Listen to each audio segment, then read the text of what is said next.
When a group of travelers are exploring the country of Brazil, they come across a village that possibly hides a dark secret.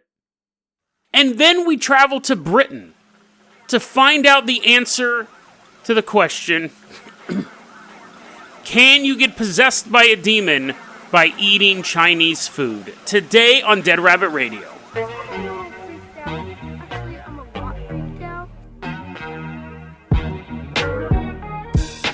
Hey everyone, welcome back to another episode of Dead Rabbit Radio. I'm your host, Jason Carpenter. I'm having a great day. I hope you guys are having a great day too. I hope you guys have a great weekend. I hope you guys have a lot of fun this weekend, whether you're just staying inside, whether you're working, or whether you're going out. I just hope it's an awesome weekend for you. I hope it's an awesome weekend for me as well. Let's go ahead and get started with the episode here. Let's hop on board the Carpenter Copter. We're headed off to Brazil. We're also going to be walking through the jungles and stuff. So make sure you got on your little tan outfits, your little Indiana Jones hats, and all that stuff. We all have whips. We're all whipping each other. You're getting a little too into this journey. We're all wearing Explorer clothes. You're wearing full gimp suit, leather gimp suit. You're like, I heard you were bringing whips, Jason. Yeah, we're talking Indiana Jones whips. That's a helicopter flying. That's not us whipping you a bunch. We're flying off to Brazil. Now we land, we're walking through a clearing, and we're chopping down bushes and stuff. We're just in someone's backyard. He's like, no, my world-famous tomato plants, we're cutting them down. And then after we get through that, we actually go into the jungle, and we're using machetes, and we're chopping stuff. And the date is February 5th, 1923, and we come across a little village. Now, this village's name is Hoer Verde. Hoer Verde. Now, let me spell that for you, okay? Hoer Verde. And I know some of you are going, but no questions just yet. No questions just yet. Population 600. Walking through the village, sun's shining through the canopy, and there's bananas on the ground and stuff. There's running water somewhere nearby. We can hear it. But no people. That's kind of weird. I mean, you figure 600 people, you're going to see at least a dude walking by. Maybe a baby crying, but nothing. That's weird. So we just start kind of going through doors. Hello?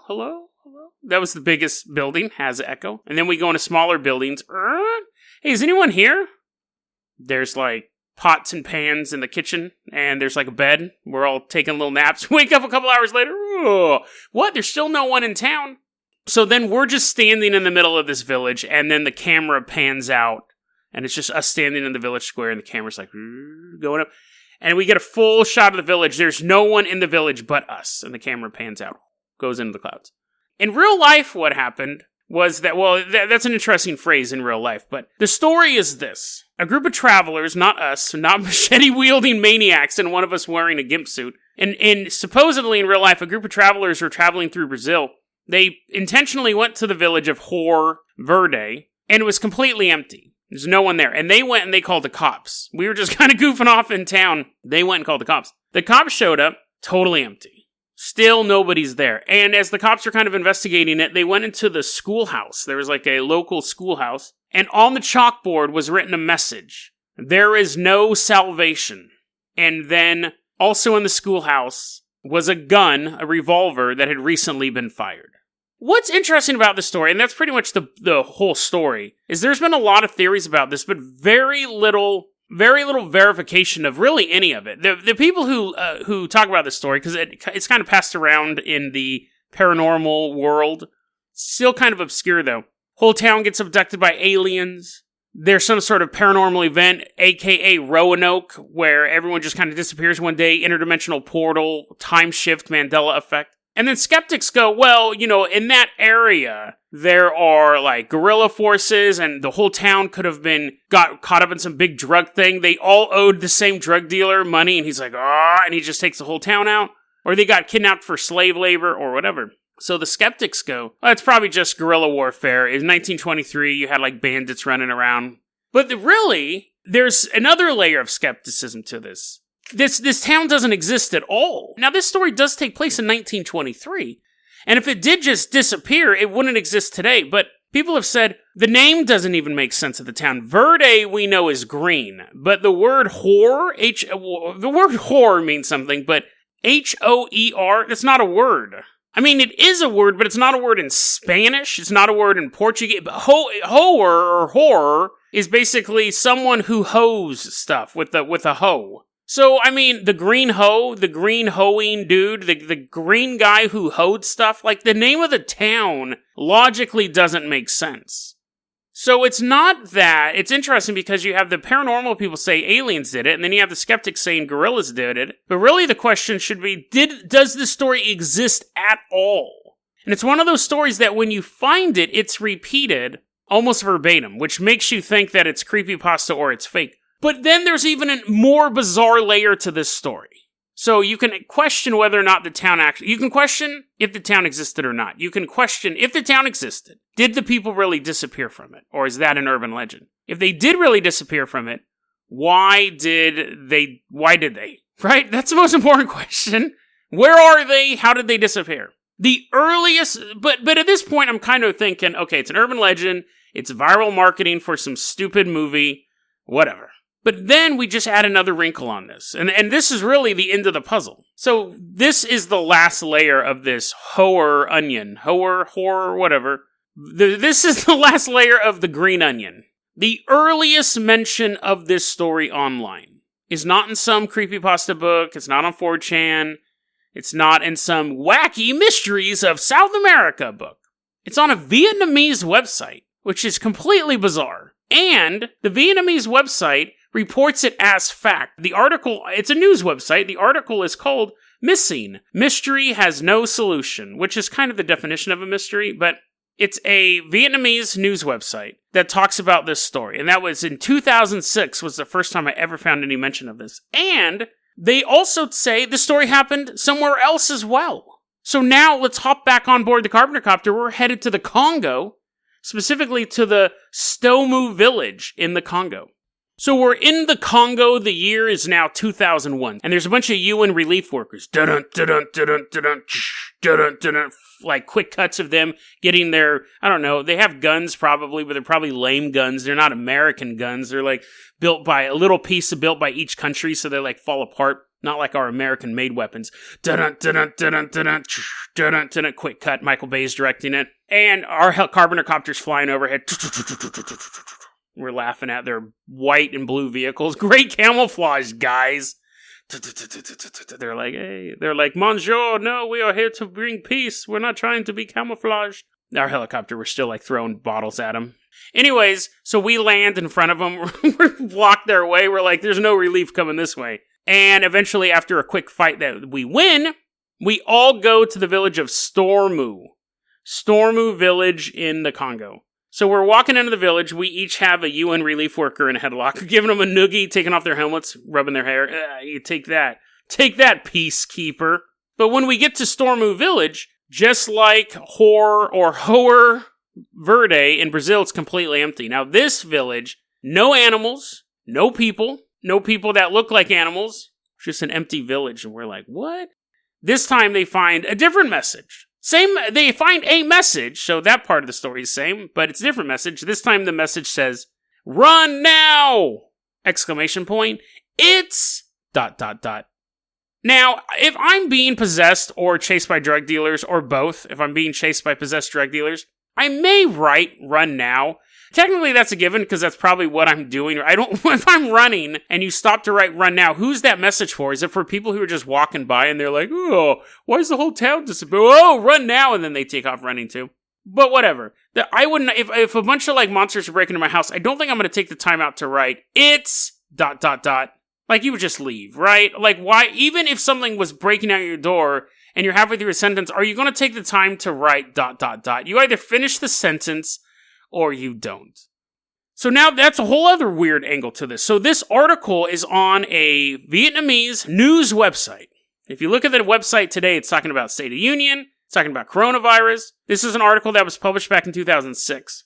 It was kind of an article that was just kind of an overview of weird missing stories. They talked about the 3,000 troops that went missing in China. We covered that a long time ago.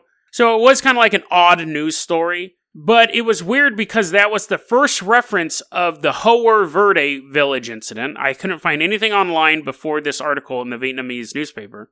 And the only reference I found of the Congo missing people. So, the question would be this. Is it possible that some Vietnamese writer was like on a deadline and someone's like, we're tired of covering real news. You need to come up with a story about weird missing people, and you got 5,000 words to fill. Do it, Parker. Vietnamese Peter Parker. And he's like, oh no. And he's like typing, and he's like, well, I know the story of Roanoke, because that's in this article. And I know the story of the missing battalion in World War I. Oh no, I only got 4,500 words. Better make something up. Missing villages in Brazil and Congo. Like, why are these referenced in this article? And they're referenced kind of like, oh, you remember this story. Like, you know the story of Roanoke, but remember this story too? Even though nobody remembers these stories, because they never really existed before this article. It's possible that they're made up by Vietnamese Peter Parker, or, you know, the option is that these stories are true. And in a way, and you go, Jason, if 600 people disappeared in 1923, I think it would be bigger news than being published 100 years later or so on a Vietnamese website. I don't know why I keep hammering the fact that it's I guess because that just seems so out of place, right? Like, you have it would be like if the New York Times ran an article on some paranormal event, which they do from time to time. They do. And it sticks out like a sore thumb. But if if a Congo newspaper ran a blurb about a haunted inn in Sacramento, it would be even more bizarre. Or is that just some weird belief that I have? I don't know. Doesn't matter. The point is that it's possible that these stories are true. And that's why they were published so matter-of-factually in the Vietnamese account. Because, again, they're stated as if people who follow this stuff should already know about it. But as far as I can tell, these are the first time these stories have ever been mentioned. So is there an epidemic? I guess 2 isn't an epidemic, but is there a string of people just disappearing from villages? In America, we focus so much on people going missing walking down the street or getting kidnapped out of their houses. But it could be missing the forest for the trees. In other parts of the world, entire populations could be disappearing. And it's just kind of swept under the rug. It's so bizarre, it can't be true. Let's go ahead and move on to our next story. Now, our next story kind of falls into that same category. Something that's so bizarre, it doesn't seem like it can be true, but this is one of those stories we have a lot of court records for. We're headed off to Britain. Let's hop on the rabbit rowboat. We're going to leave the Congo. We're going to row all the way up to Britain. And it's August 22nd to 2016, so fairly recent story. We're headed to Enfield in North London. A posh little place, I think. I don't know. Never been there. I only know about it because of the Enfield haunting, a.k.a. the big hoax that the Warrens were involved in. That's a shock, right? The Warrens, Ed and Lorraine Warren, involved in something that turned out to be fake. I'm shocked. But anyways, Enfield haunting, we're not going to investigate that now. It's just a bunch of people pretending ghosts were chasing them around, making them quote-unquote levitate. There's a photo of a girl jumping off of her bed, and someone took a photo in midair and go, look, she's levitating. It's funny that it lasted as long as it did. They made a Conjuring movie based on it. One of the most fake hauntings ever. But anyway, so as I'm grumbling about that nonsense, we're walking through Enfield. We see a house. It's a £1.3 million house. So in real money, $1 million, $1 million plus. And we see the cops. Oi, let us in. We got a 999 call because we don't have 911 over here. 999. Oi, let us in. And eventually the cops open the door. Or they just break the door down. Now, this is recorded on body cam footage, so in the trial, they were able to view this footage. Oi, oi, oi, oi, oi! The cops are walking into the house. And there is a group of people standing around a body. There's a body laying on a bed, and these people are standing around the body. Now the cops are quietly, oi, oi, oi, oi, oi. And the body cams are recording this. You see a man in this grainy police body cam footage. He is released right now in the name of Jesus. People standing around the body. They were actually saying stuff. They weren't mumbling, but no corpse shall be taken from this place because there is no corpse in this place. Cops are getting closer to this assemblage. We call that name back to the land of the living in the name of Jesus. Jesus. So, flashback, just a couple days. 9 days. The Ife family. You have a mom and a dad, you got 5 sons. And one of those sons is Kennedy Ife, 26-year-old young man. Now, these dudes are Nigerian immigrants. The dad, Dr. Kenneth Ife, PhD in mineral engineering. There's a photo of him meeting Queen Elizabeth. Very, very well-connected family. Very, very wealthy family. So why are they chanting around Kennedy Ife's body? Well, like I was saying, we'll go back 9 days. I want to give you that little intro for the family. Going back 9 days. August 13th, 2016. Everyone's still alive. Nobody's creepily chanting on body cam footage. They're out eating at a Chinese food restaurant. They're not Jabba the Hutt. Dude, that's one thing I miss about Sacramento is the Mongolian barbecues. Now, I know Mongolian barbecue is different than Chinese food, but so hungry for a Mongolian barbecue. Anyways, they're at a Chinese food restaurant. Actually, they also don't have any all-you-can-eat Chinese food restaurants over here, which are also spectacular. If you haven't guessed the past few days, I'm off keto, because yesterday I was talking about eating a bunch of cookies and going to Bavaria and eating a bunch of strudel, and today I'm talking about Chinese food. So anyways, forget my dietary issues. They're eating Chinese food, and it's all-you-can-eat buffet. Oh, so hungry for some chow mein. And then after the meal, Kennedy goes, oh, man, I don't feel so good. And everyone's like, what'd you think? You're at a Chinese food buffet. And he's like, oh, I know that, but this is different than the normal sickness that all humans feel eating unlimited amounts of Chinese food. My throat hurts. My stomach. They're like, that's weird. We didn't think we went to a Taco Bell. He's like, I know, it's Chinese food, but it totally feels like 100 Taco Bells rolled into one. And then, I can't breathe.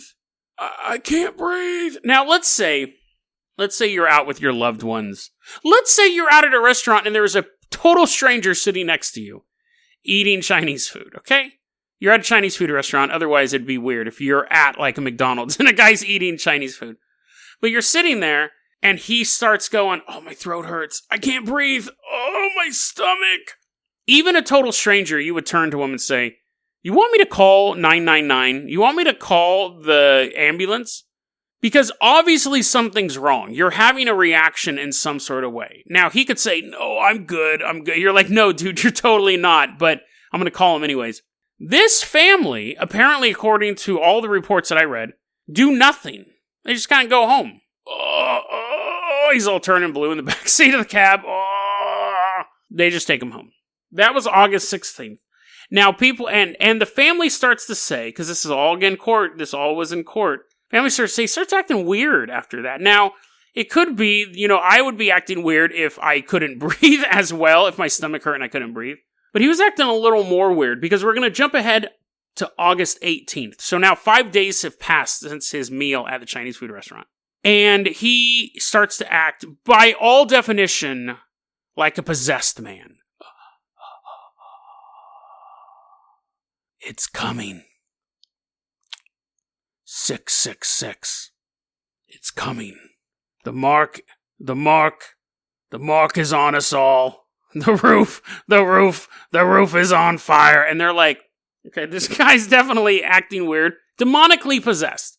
Now, let's back up again here. This family that's super well connected, that's super wealthy, one of the groups they're connected to is the Jesus Sanctuary Ministries, which is a church that some in the area liken to a cult.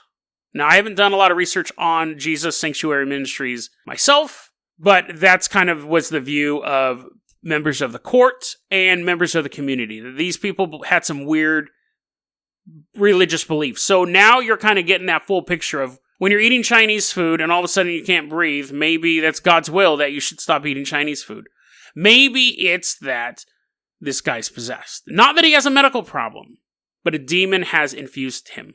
So Kennedy Ife, the mark of the beast. And then he starts going, now you're like, Jason, okay, is this a story about a guy who ate bad Chinese food and died a couple days later, and you're just stretching it out super long, and you're adding in the 666? No, I'm not. So that all is just kind of weird, but then it gets really bizarre. He starts walking around the house, and he'd be like people, the Ife family would just be hanging out in the living room. Because that's what you do when one of your family members is possessed, right? You think one of your family members is possessed, you're not willing to take him to the hospital to find out if there's something wrong with him. You're just watching TV. You're watching Love Island, and Kennedy walks in, and he's like, oh, my stomach. And they're like, not again with the stomach. Come on. They're eating more Chinese food. They're like, do you want some more Chinese food? He's all, bleh. I think I got... I mean, it's bad enough. Imagine, it's bad enough, like, you get food poisoning eating in a restaurant, you never want to eat there again. But then you're like, your family does. Which is kind of a jerk family. But if you get possessed by a demon at a restaurant and they're still eating the food, that restaurant's still even open, there's something wrong with society. But anyways, he walks in the living room, they're all eating Chinese food, he's like, ah, and he starts complaining that there's a seed in his stomach. He can feel like a seed growing inside of him. Oh, he falls down on the ground. My stomach, I can feel it inside of me. It's hard, like a giant sunflower seed. I can feel it inside of me. Now, again, that's concerning, right? But it's only been 5 days since he ate Chinese food, so you're thinking maybe he just has a really bad case of food poisoning. But then he starts walking around knives. So at this point, you should be like, this isn't food poisoning, right? It's possible this guy's having some sort of mental breakdown. The MSG, like, messed with his head. It's possible that he was possessed by a demon by eating too much Chinese food. Would it be a Chinese demon? Or is that just racist to even think? Or would it be like an Italian, like, Latin demon, like a classical demon? Or would it be like a Chinese demon who, like, sucked the blood out of your butthole?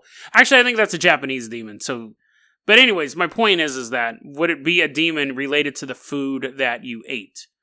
Because then otherwise, I would only eat, like Italian food. Because the Latin demons seem to be cooler than, like, the Native American, like, oh, I'm a coyote, I pull tricks. Lame. And then the Japanese demons just suck blood out of your butthole. And I'm pretty sure there's a Chinese demon that does the same thing. No thanks. At least the Latin demons give you, like, fame and power. The other ones just, like, give you hemorrhoids. Where was I? Oh, yeah. So anyways, this guy starts walking around. Kennedy starts walking around with knives, complaining about seeds in his stomach and in the mark of the beast. And he can't breathe. And they still don't take him to the hospital.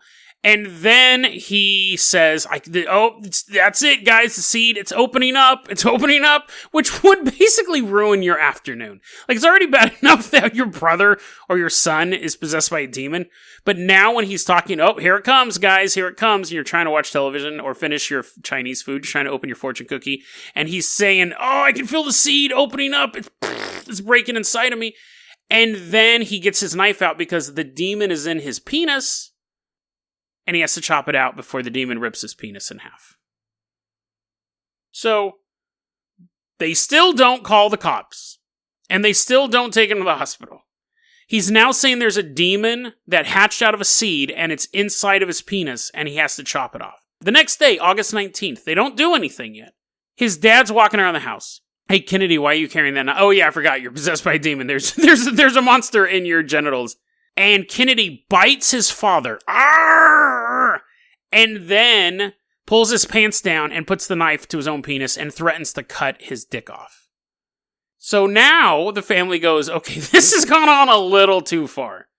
So they go to a church, of course. Now, you can believe, definitely, but I would also like have him go to jail or a mental hospital and talk to a priest. But anyways, they go to the priest and the priest goes, gotta do an exorcism, bro. Like, this is what happened. He ate some Chinese food. He got a demon in him. The demon hatched. Then it's in his penis. There's no debate that none of this is true. Like, basically, it's like, yeah, what he's explaining is actually happening. You got to tie him down. You got to do an exorcism. Family has to stand around him. Pray, pray, pray. Don't let him up. Now, that's what they do. Now, I think you can start to do the math here. This happened on August 19th. He bites his dad, tries to cut his dick off. They go to a priest. Priest says to do an exorcism on August 19th. On August 22nd, the cops are coming through the door. For 3 days. No food, no water, tied to a bed. Writhing, and also possibly suffering some sort of physical illness, because this was very quick. August 13th. By August 19th, he's tied to a bed. So he could have had some sort of horrible... Okay, to be fair, there is no flu where you're like, oh, I got a headache, I feel a little sick, want to chop my penis off. You know, the normal symptoms. Like, he could have had the start of a flu, could have been possessed by a demon, who knows? But the fact of the matter is, family does nothing but pray over him for 3 days. They don't feed him, they don't give him any water. He needs to get weak for the demon to leave, and he dies. Now, they called the cops. They look at this guy, their son, their brother, and they go, well, he's dead. Let's call the cops, but let's also try to bring him back to life. So when the cops come through the door, they're actually still praying over him and believing their prayers can bring him back to life, which unfortunately is not the case. Kennedy Ife, dead at 26 due to starvation, malnutrition. That sucks because if you think about it, his last meal was Chinese food from a buffet that was possessed by a demon. Like, that was his last meal. He wasn't eating out. It wasn't like, oh, I think I have a demon in my penis, but I really want to get this footlong from Subway. I'm sure that he did eat between that. Otherwise, he would have died sooner. But who knows? Who knows? Anyways, the point is that exorcism gone wrong. Cops start investigating this. Now, they make the ties to the local church. They find a book called Anger, Madness, and the Demonic. And the British police, the prosecutor, the Crown, is basically thinking that they were trying to pull some sort of satanic ceremony. They're not really going with these are legitimate members of a religion. These people are part of some weird cult. This was something that they had planned. They were arrested. All of them were arrested and charged with manslaughter, false imprisonment, and death of a vulnerable adult. Which is interesting because generally that means somebody who is mentally incapable, someone who has a physical disability. These articles didn't specify that. It could be he was vulnerable just in the last stages of his life. It's just weird. Normally that would be like if you took advantage of someone who was deaf or blind or mentally disabled. That's a vulnerable adult. An old person, a super elderly person, that would count as well. Anyways, they all get charged on these charges. Trial goes, 2016, they're all arrested. Now, remember, they admit to this stuff. I guess you can see where this is going. They admit to this stuff. They said that he was possessed by a demon in his penis, tried chopping it off. They didn't go to the cops. They went to the priest. The cops walk in. They call the cops. The cops walk in while they're trying to resurrect this kid. There is no debate about the sequence of, they weren't like, what? No, I just came home and someone else was exorcising him. And when we got here, they ran out the back door. It was a bunch of other people. It was a bunch of other people. It wasn't us. We're the good people. They admitted to all this. 2019, everyone's acquitted. Everyone gets off with absolutely no jail time. Now, they might have been in jail during the trial, but I don't even think so. Nothing. That's weird. Right? That's a bizarre ending to this story. No, it was manslaughter. They tied this guy up for 3 days and prayed over him and never contacted any authorities. And you could go, well, Jason, like Christian scientists in America, or, they're all over the world, but Christian scientists don't believe in medical stuff, like blood transfusions.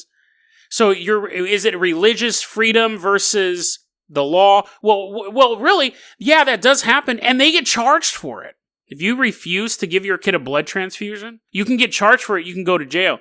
And America has religious freedoms. A lot of other parts of the world, and I don't know what Britain's religious freedoms are, but a lot of other parts of the world, that doesn't qualify. And even in America, where that's the First Amendment is the freedom of religion, you can still get charged for practicing your religion if it causes the death of somebody else. Which makes me think this. How well connected was this family, really? How wealthy were they? The photo with the Queen, this sounds impressive. I mean, she's not Barry Bonds at a baseball card convention. It's not like you can just walk up to her, give her $20 and take a photo with her. But I would have assumed that either you're super famous and you hang out with the Queen, or one day you just happen to... If there was a photo of me standing there next to Ryan Reynolds, you wouldn't think that I could then pick up the phone and be like, yo, what's up, our dog, when we hanging out? You would think, oh, he must have just caught him at a opportune moment. So, I didn't really put any... When I read that about him taking the photo with the Queen, I was like, oh, well, okay, souvenir shop. It's a cardboard cutout. This guy was, I won't say that he was murdered, but it definitely was manslaughter. And they had all these other charges just in case the manslaughter one wouldn't fit. They could go, well, maybe we'll get false imprisonment. None of these charges stuck, which makes me think, how well connected was this family? How well connected are they today? Is it possible that they use their connections to say, hey, listen, can you make these charges go away? It's a tragedy that my son passed away, but putting me and my family in jail is not going to help. Can you make a couple phone calls to get these charges dropped? Someone goes, yeah. These phone calls start getting made. Trial goes on. But in the end, behind the scenes, everyone knew how it was going to play out. Sounds pretty likely, honestly, because those are hard charges to dodge, especially when everyone's kind of admitting to the sequence of events. The motive really would have been the question. But the bigger question is this. Was it the Chinese food that put the demon inside Kennedy? Was it... well, I guess the question is was Kennedy possessed? But let's assume, for the sake of this story, because he could have just been having a mental breakdown, and that's tragic. But let's assume, for the sake of this story being paranormal, that he was possessed by a demon. It wasn't mental breakdown. It wasn't bad Chinese food. Well, it was bad Chinese food. It was basically him getting possessed by a demon because he ate food. It really opens up a whole can of worms, or a can of chow mein, because the question is this. I'm sure a lot of people ate Chinese food at that restaurant that night. Now, before I go on with this, I want to assure you I have not lost my mind. But again, let's follow this thread, or let's follow this noodle. I got 100 of these. If a bunch of people ate Chinese food at that restaurant that night, and, oh, dude, check this out. Okay, check this out. The Chinese food restaurant, the food is infested by demons. This particular restaurant, right? And that night, everyone got possessed by a demon. But Kennedy was the only one who was strong enough to fight back. Kennedy was the only one who could feel the transformation taking part inside of him. Maybe he was the one who knew what was going on and was trying to stop it, while his family were the ones who were possessed and had no idea that they were possessed. If they all ate at the same restaurant, shouldn't they all be possessed? How many other people were at that restaurant that night eating that food? What if demons have found another way? Instead of using Ouija boards or Charlie, they found a way to enter our food supply. We wouldn't be looking at demonic possessions. We'd be looking at demonic infestations. And it would be the perfect way to take over. Because then you wouldn't have a father call someone up, an old business partner, and say, hey, could you help me get out of this bind? You would just have that father say to his old business partner, hey, I'm in some trouble right now. How about we go out to dinner, my treat, and we'll discuss how you can help me take care of this situation I'm in. And the implication is that they went to the Chinese restaurant. That was the implication. What if everyone who eats at this restaurant is possessed by a demon, and that's how they were able to dodge the charges, and those people are slowly taking over Britain, and then eventually the world? So the next time someone invites you out to a all-you-can-eat Chinese buffet, be a little suspicious. They may not be trying to get you stuffed full of egg rolls and pot stickers. They may be trying to get you stuffed with the demonic entity inside of you. And a few days after eating that oh-so-delicious meal, you find yourself standing in the bathroom with a knife, ready to chop off your own penis. deadrabbitradio@gmail.com is going to be our email address. You can also hit us up at facebook.com/deadrabbitradio. Twitter is @deadrabbitradio. Dead Rabbit Radio is the daily paranormal, conspiracy, and true crime podcast. You don't have to listen to it every day, but I'm glad you listened to it today. Have a great weekend, guys.